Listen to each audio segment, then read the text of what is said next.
மனு குலத்தை காக்க வந்த மகாராஜனே, இந்த மானிடன் மேல் அன்பு வச்ச மகாதேவனே.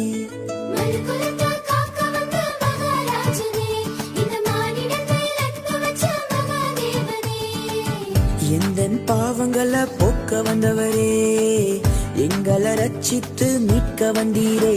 உங்க அன்பை எண்ணியே நாங்கள் நன்றி சொல்லுவோம்.